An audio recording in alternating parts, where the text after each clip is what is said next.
Yamde sappo jildi silimaji capan etadi Dakar et Conakry, yamde sappo jenay silimaji capan tadi to Paris, l'amour de France. Moussa Omar Bari. To Tchad sarɗiyankoɓe ɓe goti eɓɓore addore waylitere faade e dosgal leydi manda horejo leydi di immima duuɓi 5 faade duuɓi 6 kono kadi horejo leydi di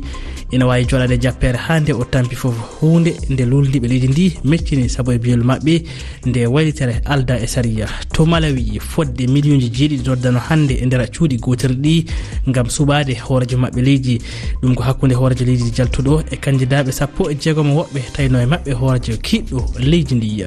To leydi Palestine Israel waɗi piyanɗe toon tawi ko piyanɗe kese e faade e diwal Gaza jamma altine hanki faade talata hande subaka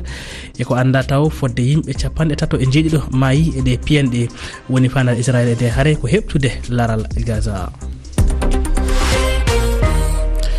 tedduɓe heeɗiɓe RFI fulfulde on calminama bisimilla mon e kabaruji ɗi e fuɗɗode majji. To Tchad députéɓe leydi ndi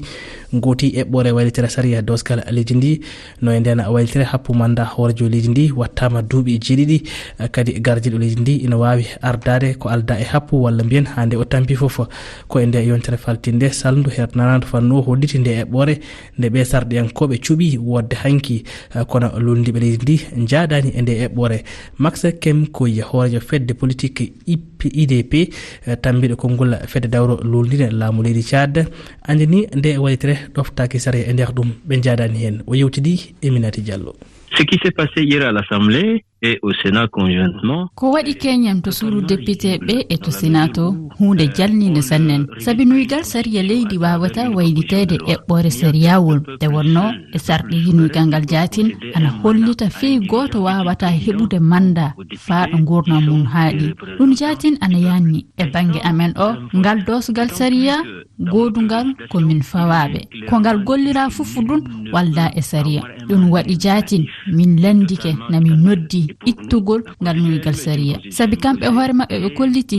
sarɗiji goduɗi hen ɗi moti nafude ɗum waɗi soɓe gaɗi ɗe eɓɓoje hande jaatin e kawrital ngal min